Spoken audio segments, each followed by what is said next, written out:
Welcome to Candid Conversations with Dr. Mayfield. Here's your host, Trevor Sharon.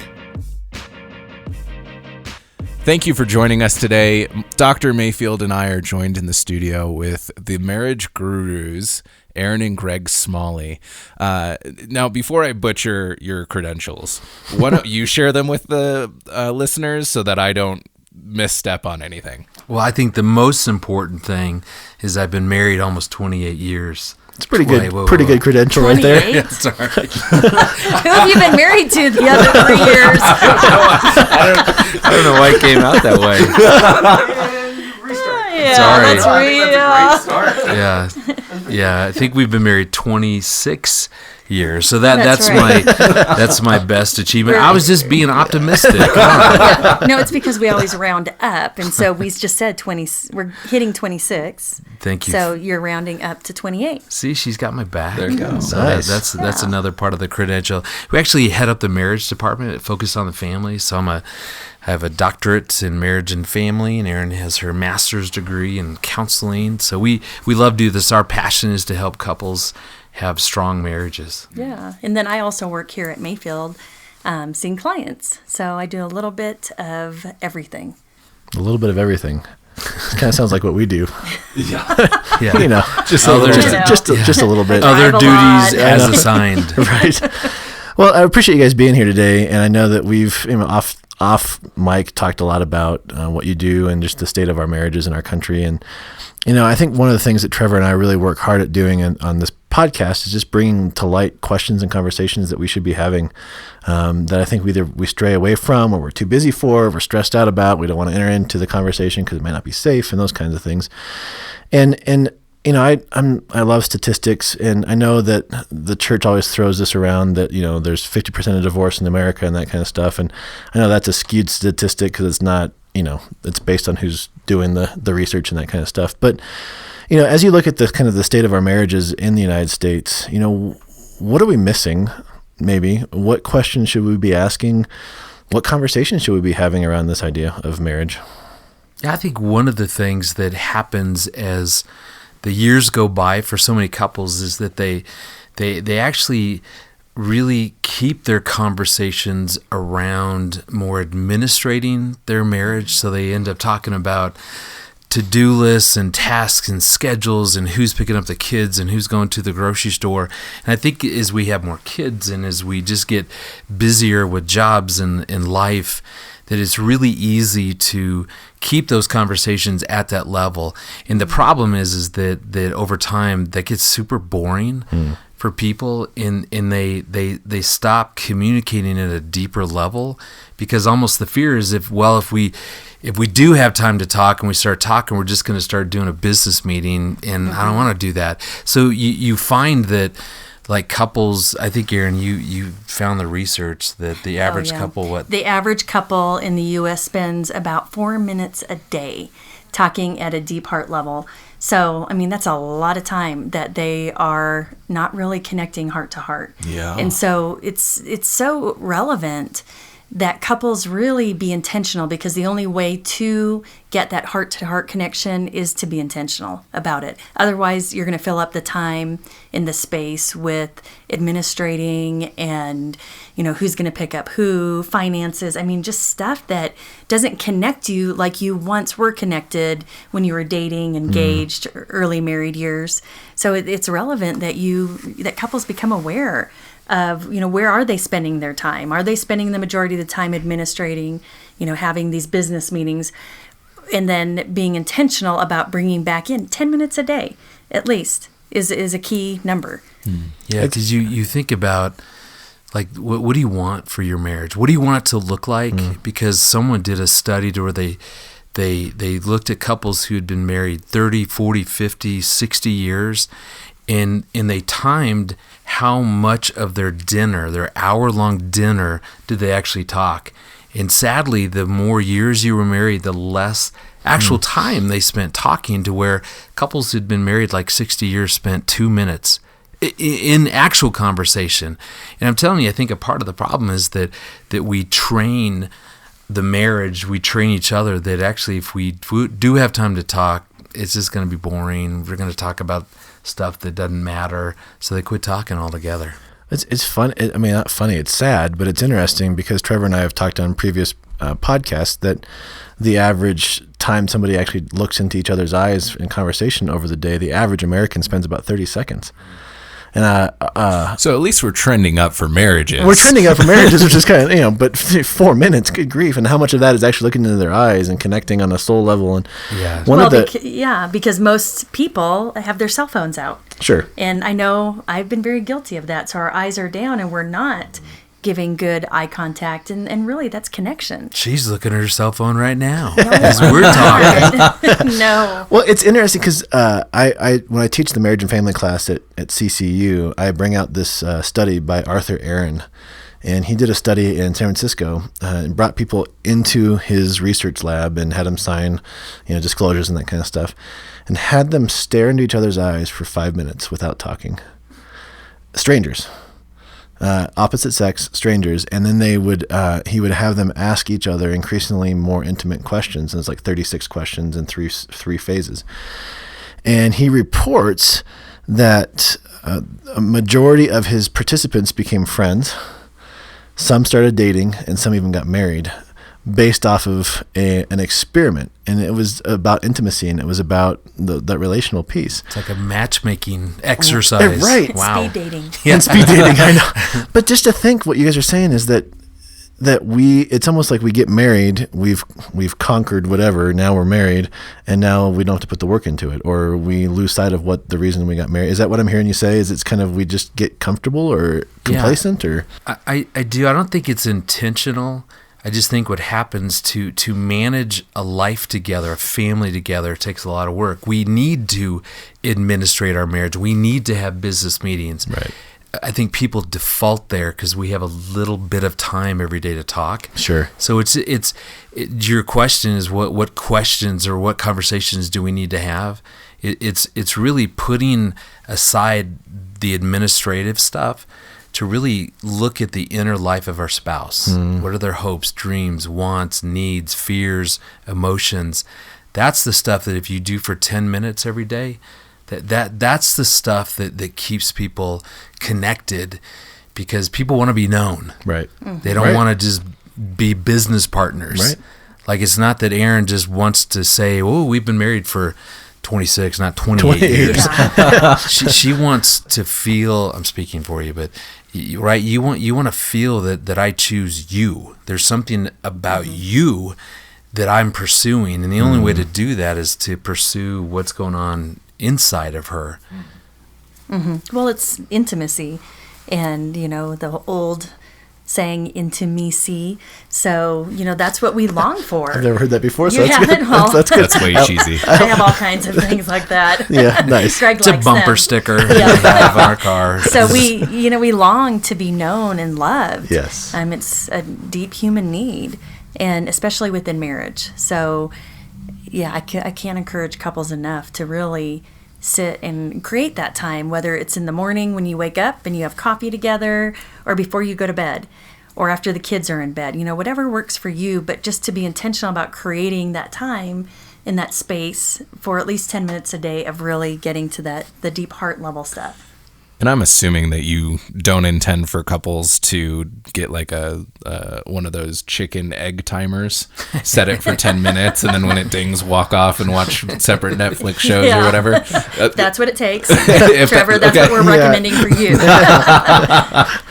I mean, that's half of an episode of Friends. That's a lot of time. That's a lot to ask. The 10 minutes was based on a woman's research following about 400 couples for 30 years. And one of the big insights is that couples who were still happily married spent about 10 minutes more a day just kind of checking out the inner life of their spouse. So that's why if it's 9.5 or 12 minutes and 15 seconds, it's all right. Just target that. What it's done is a guide. It's giving me a target. It's giving me something to aim at, and I think that's helpful. Well, it's interesting. I mean, I can't get over somebody followed 400 couples for 30 years. Seriously. Isn't that crazy? That's Well, the pretty- cool that's thing pretty too cool. is that she didn't look at the couples that divorced. She looked at the couples that were happy. Okay, gotcha. And that's such a change for a research study. Absolutely. Look And at she why lo- it's working, not what's going on. She learned a lot. It's interesting because I'm just thinking of the couples I've seen or I'm seeing, and what we're talking about is so rich and so good, and yet there are couples out there that are like, how do we do that? Like, we never had that model in our home, or my parents were divorced, or my mom was a single mom or a single dad, and it's the basic of actually sitting down and having a conversation that looks beyond the administrative stuff. Like, what would be a really practical way to start? Because I can see a lot of couples going, okay, this is great, but we're just going to sit there and stare at each other for 5 minutes before somebody asks the question. I was going to say, when Greg and I just were in New York together, he did something really sweet. He came with a set of conversation starters that he had downloaded on his phone. And I mean, just super simple, Nice. but good questions that were rich and heart connecting, and, really memories and reminiscing about our relationship. And it was just really sweet because at every single meal that we had over those 3 days, he would pull his phone out, and one way to use technology in a positive way. And, and then ask me a question. And it was so funny because often we wouldn't get past one question. Nice. Because we would just be often talking. I love it. So that's what I mean. I seriously.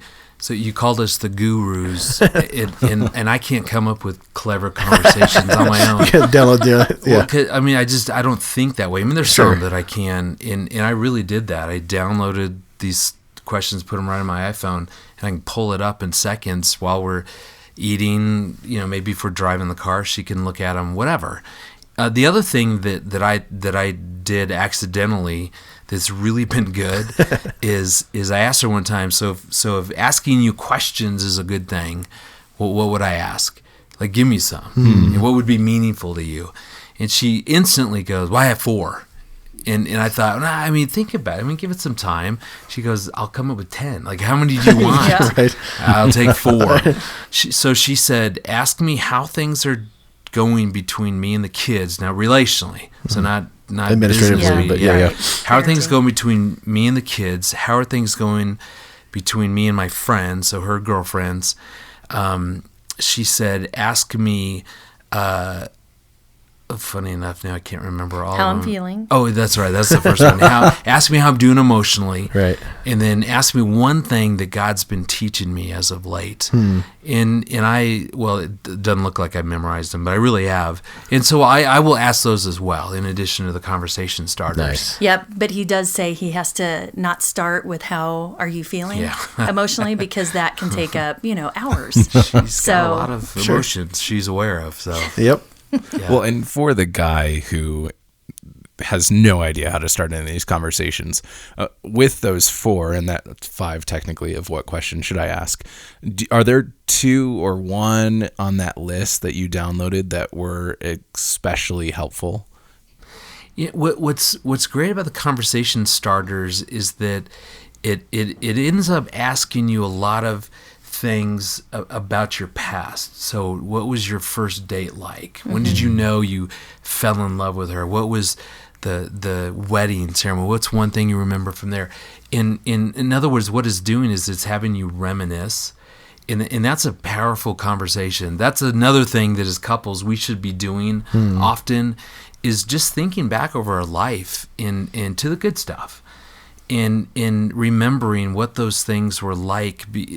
Like my dad, who wrote marriage books and taught on marriage for 50 years. He was the real guru in marriage. The one advice he gave me, if you're going to go into this business, take 3 minutes every week and just write out some stories that happened in your family, between you and Erin, you and the kids, whatever. Memorable, funny, strange, sad. And I've faithfully done that, and I have a list of over 600 little stories that are on my computer that we'll take out and there's times where we, even with our kids at the dinner table, we'll just, hey, do you guys remember that time that we were at Disney World? And remember Murphy, when she was little, went over and sat at a different table after she got her buffet and didn't even notice she was at a stranger's table. And then we all just start laughing. And there are things that, if I didn't write those down, there's no way in the world I would have ever remembered those things. Yeah. So there's some that when you reminisce, what it helps you to do is to realize, there's good, there's bad, there's ugly, but you know what? We're here. Sure. We've made it, and actually we're pretty good together. There really is a powerful effect when we reminisce together as a couple. So it takes intentionality, it takes purpose, it takes a desire to move forward. Have you ever found it where one of you is wanting to do it and the other one's not, and so you have to kind of work through that as well? Because I can think of maybe our listeners going, that sounds really great for a husband, but the wife doesn't want to do it, or the wife wants to do it but the husband doesn't. Yeah, with us I bet you can't guess which one likes to do that a whole lot more, and that would be me. And I tend to have a few more words in my day, but there's times that I know I want to really have a great conversation with Greg. And the thing that I have found is that getting him out doing something, so going on a hike, going on a walk, he'll talk to me like it's like the key. Right. It's like walking the dog. Yeah, I know. He doesn't know what I'm up to, But that I'm not manipulating you, but just, just encouraging conversation. Yeah. And that works really well. And we have a great talk, and we'll get home and he'll say, "Oh, that was so awesome. Let's do that again, tomorrow or the next day." And I'm like, "Okay, that's a great idea." Do that over ping pong. Go ahead and shoot baskets, throw the football. Something. I mean, guys love to be active, Right. to do things. And so, I mean, you're right. That is a great way. Versus, let's go out and have coffee together and stare at each other except Mark enjoys deeply. going for coffee. I like so. coffee. Well, I the do. good news, I'm not married to Mark, so I don't have to worry about that. Trevor, are you No, I'll go. I'm going to not Yeah. get into that part of the conversation. not into the work life stuff? I'm not gonna comment. I think for guys, though, here's the message. We need to commit to being curious, staying curious about our spouse, because you hear that a lot. Yes. I mean, the couples that we work with, I know everything there is to know about her. That is such a lie, because Erin is constantly changing, and I mean that in the best possible way. That's the beauty of marriage. We're on this grand adventure, and she's changing, I'm changing. And if your attitude is, if your belief is that one lifetime isn't long enough to truly get to know your spouse, thus I want to stay curious. I want to keep knowing you, keep asking questions. I'm fascinated. I'm telling you, it makes such a big difference. To go old school. Remember the old rock group Journey? Yep. Okay, I mean, that is old school. They have a song called Faithfully. There's a line, it's one of my favorite lines ever in a song. It says, "I get the joy of rediscovering you." That it can be our attitude. I mean, think about it. What if that was my attitude towards my wife, that I get the joy of rediscovering you again and again I love it. and again. And it keeps you curious. And then if you add in some of those conversation starters and reminisce about old times and find out what are some questions you like, it'll keep you seeking to understand who she is. And man, there's not a woman alive that doesn't want that, unless she just feels totally unsafe and there's something going on in the relationship to where she just to open up that way is too risky. The heart's closed off. Then you want to come here to Right. Mayfield and Yeah. deal with those issues, Right. and get those hearts back open. But everybody wants to be known. Well, could it be also that those couples who say they know everything about their spouse aren't really talking about the depth of emotion and thought, but the administrative? Yeah. Right. I know what she's going to say about her day because it's the same every single day. I know that she did this with the kids or blah, blah, blah. So it's not interesting anymore because we're not digging down to that deeper level. Well, Yeah. it's interesting because I'm not sure what radio station. It was Way FM had this viral Valentine's. This guy posted something about his wife and said, I married a curious 20-year-old who just, was finishing college, and then I got to experience a new mom, and then and so he was was telling her how much he loved her, but it was the different things he's learned and seen her change and grow. And I think it's awesome. Yeah, I mean, it's really like being married to a different person in different seasons, but it's the same person all along. So Greg has changed so much over the years. A 23-year-old young man. Very handsome, though. Very handsome, yeah. Yes. Very Doesn't handsome. come across the radio very well. The face for radio. Right. Yeah, it's probably true. In, year after year, becoming a dad, working through different jobs and, moving, and I mean, just maturing and growing, and a lifetime isn't long enough, and it's a great attitude to keep. Well, before we get into any more of these conversations that we should be having as married couples, let's wrap up for this episode, and we will continue that next week. So make sure to tune in next week as we continue this conversation about marriage with Erin and Greg Smalley. Thanks for joining us today. Oh, our pleasure. Yeah, thanks for having us. If you or someone you know need someone to talk to, call Mayfield Counseling Centers at 719-452-4803.